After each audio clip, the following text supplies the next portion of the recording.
order and ask for a roll call, please. Dirk Bowden, Present. Alan Buckton, Present. Emery Dorsey, Janet Leo, Scott Ohm, Here. Vivian Voss, and Donna Kimsey and Amanda Weaver are absent. Thank you. The next order on the agenda is the Pledge of Allegiance. Please rise. Pledge of allegiance to the flag of the United States of America and to the republic for which it stands, one nation, under God, indivisible, with liberty and justice for all. Is there a motion to approve the order of the agenda? I move to approve the order of the agenda tonight. Can I get a second? I'll second that. Are there any additions or corrections to the agenda? Seeing none, let's call for a vote.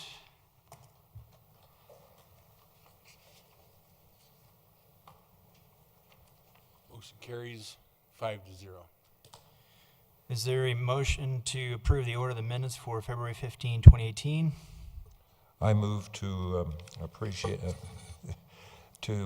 approve the minutes February 15th, 2018. Can I get a second? Second. Are there any additions or corrections to the order of the minutes? Call for a vote. Motion carries 5-0. This is the time for any person to speak on any subject not appearing on tonight's agenda or case. Is there anyone signed up to speak? None signed up. Okay, that would conclude the public forum.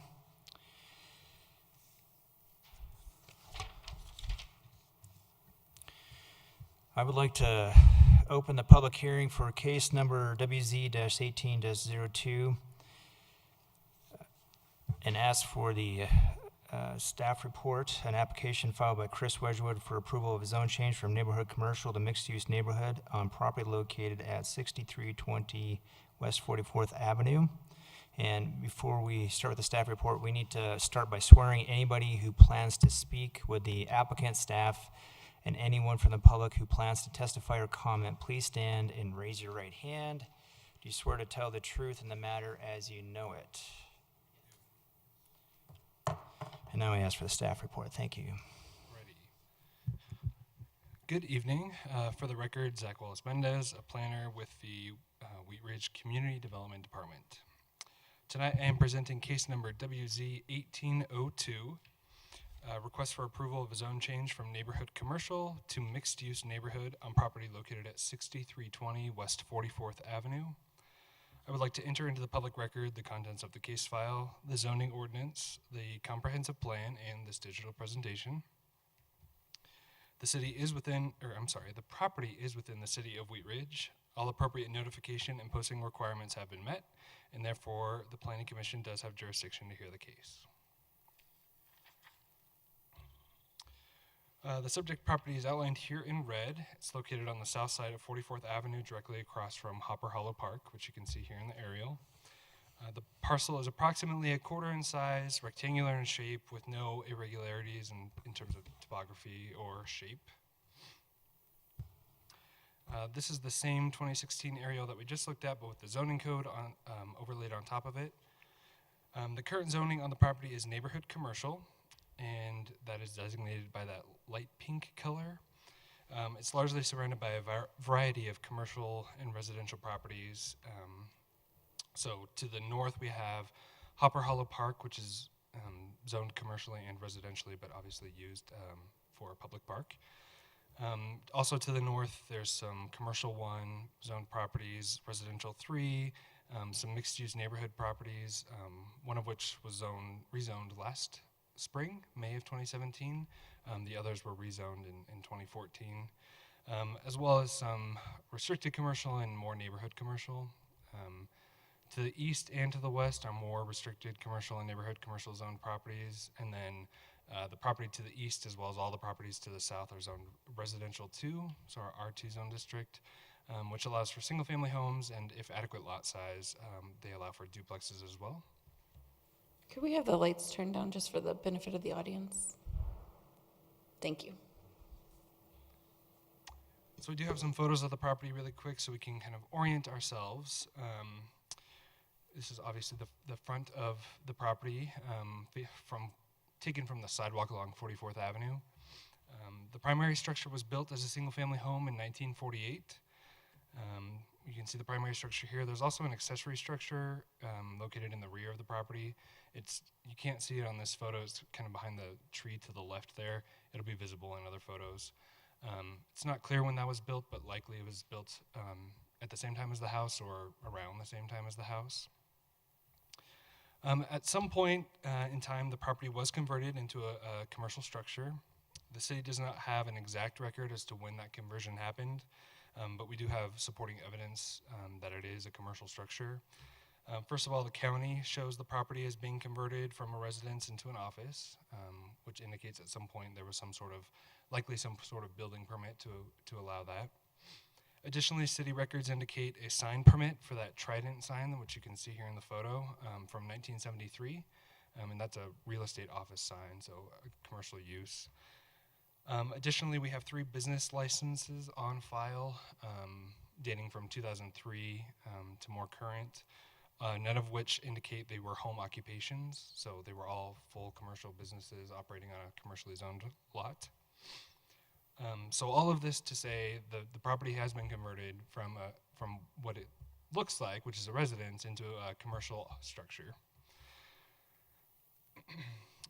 As you may be aware, we do have several similar properties in the area, especially along 44th and Harlan. We've actually come to you with zone changes on some of those as well, where they are homes that are zoned commercially, used, either residentially or commercially. So this kind of continues that mismatch of zoning and what was the original use of the property.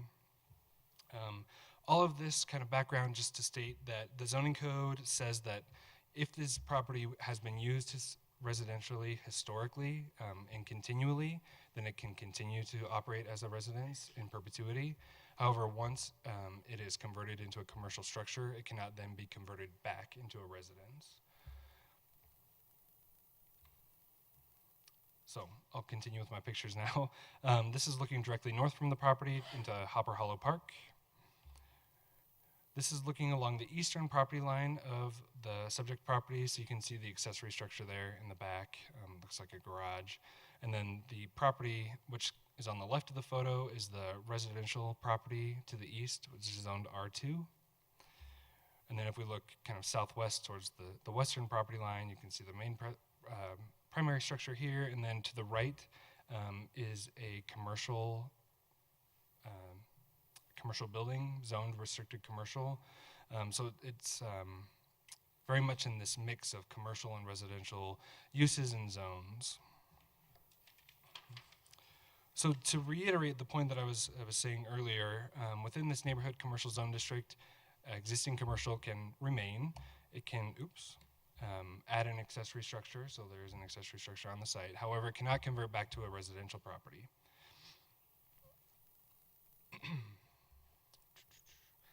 The applicant wishes to allow residential and commercial uses on the property, or some sort of mix of the two potentially.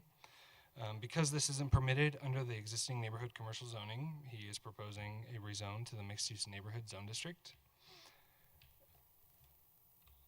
Although the applicant is not proposing any new development at this time, we always like to show you the development standards that would be applicable, if the property redeveloped either under the proposed zoning, which is MUN, or the neighborhood commercial zoning, which is the current zoning on the property.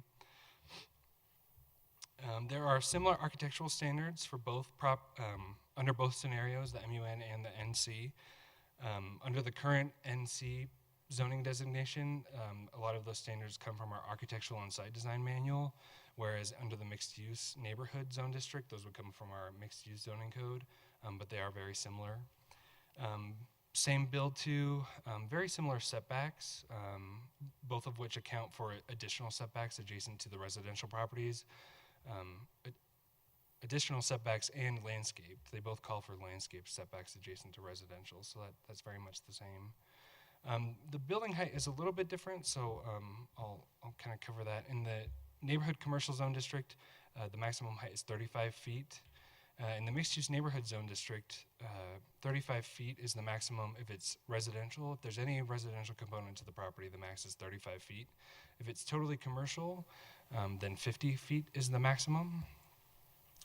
However, with that being said, this is a quarter-acre site, and so, you know, a 50-foot tall commercial building would need to be adequately parked. Obviously, we haven't run that scenario, but I think that might be difficult, but definitely a possibility. We did have a neighborhood meeting in early January. 6 neighbors were in attendance. Staff has received several calls inquiring about the zone change since the public notice went out. All of those calls have just been more inquisitive than anything, just wondering what exactly this meant. You know, they received the letter, saw the sign, and were just curious about what exactly was going on. None of those calls resulted in a letter of objection or anything like that. So as the commissioners are aware, we use several criteria to evaluate zone changes. One of the primary ones is the comprehensive plan. Staff does believe that the proposed mixed-use neighborhood zoning is consistent with the policies and goals of Envision Wheat Ridge, which is the comprehensive plan. This is an excerpt from the plan, and the property is situated at the end of the arrow across from that green space. The pink line indicates a neighborhood commercial corridor, which calls for a mix of uses. So this mixed-use neighborhood zoning is very much in line with that designation. So with that, staff has concluded that the request does meet the zone change criteria. There's a more extensive analysis within your staff report, but I'll quickly summarize the main points here. The existing and proposed zonings are relatively comparable, the only difference being that mixed-use neighborhood would allow residential uses and mixed use.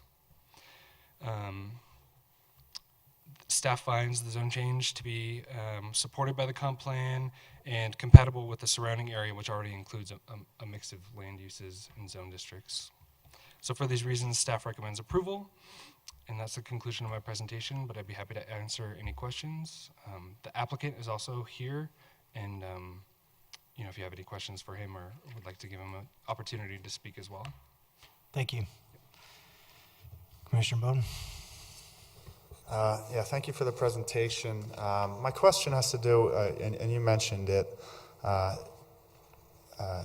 you mentioned it a little bit earlier. It has to do with the building height. So if this property was sold to somebody who did have a commercial space in mind, it could potentially go up to 50 feet. Do you know offhand how much parking would need to be allocated for a spot of this size with the dimensions? What you said, about a quarter of an acre? Yeah, it depends on the square footage of the actual building that's built. So I believe in the mixed-use code, commercial is, actually, I'm not even going to guess off the top of my head. I always have to look it up just to be sure. I don't know if Lauren wants to chime in on that. So there's a range, we have minimums and maximum parking in mixed use, but it's usually based on square footage. So typically we see it at like one space for maybe 250 interior square feet. And it's not the footprint, it'd be every floor if it was multiple floors.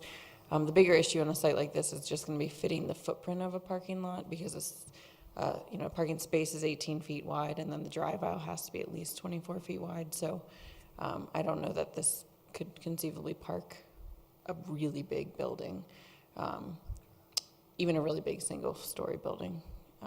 Just the dimensions of the parking stall. Okay, Yeah. that's all. The ratios vary if it was restaurant or office or, you know, a variety of things, but generally based on square footage. Commissioner Bucknam? Commissioner Dorsey? Commissioner Leo?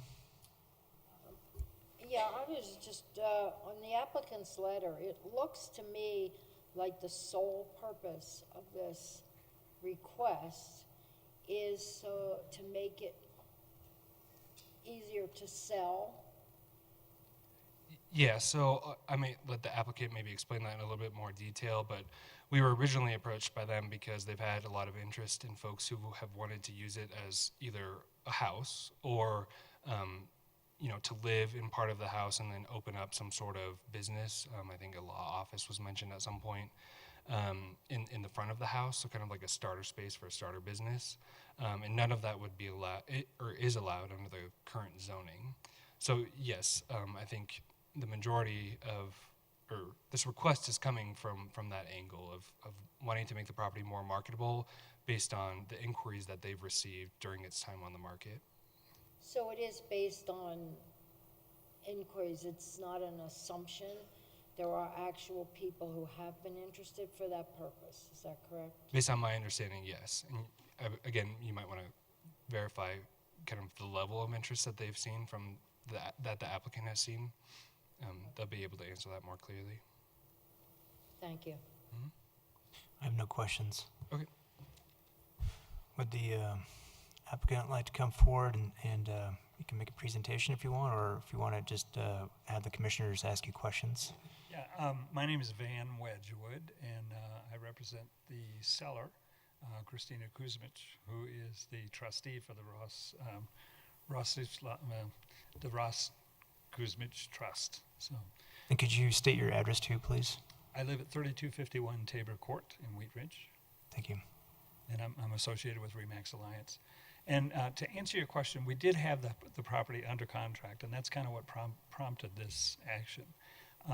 There was a young couple who she's a lawyer. He was in law school, and their plan was to buy a home to live in. As soon as he got his law license, got done with law school and so forth, they planned to open a practice there. And once the practice had built up to the point where it could support them sufficiently, then they would move from this property into a home and continue the practice at that location. So, and we had just innumerable questions about having similar types of uses there. And so that's what prompted us, that's what brought us to the city. And when we learned that the property, if the house were to burn down, it could not be rebuilt as a house due to the zoning. And the requirements of the financing underwriters was such that they needed a letter from the city stating that it could be rebuilt as a residence. And city can't write that letter. So that's what prompted our bringing it in. Commissioner Rookton, do you have a question? Commissioner Bone?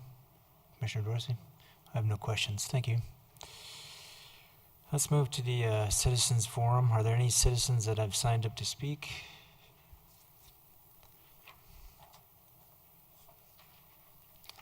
There was a Marcy Emily.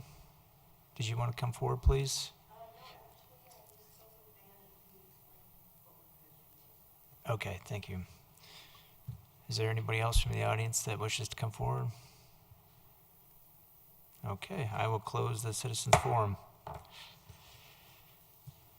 At this point, I would entertain a motion.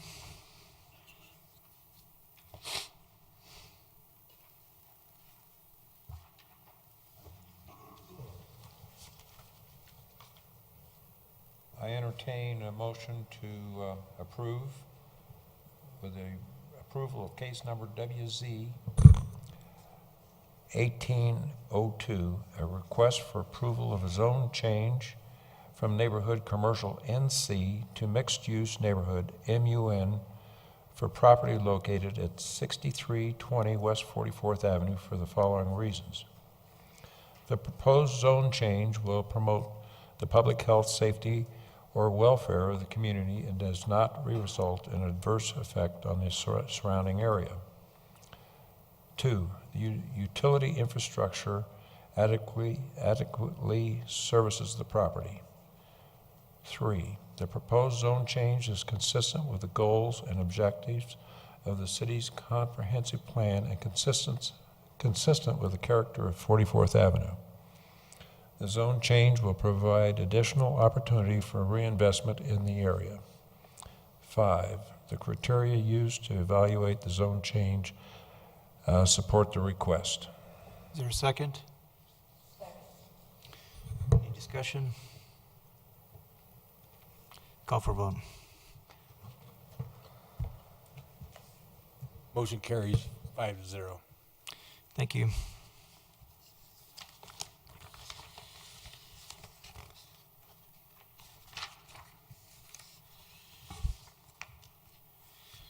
Okay, the next item is old business.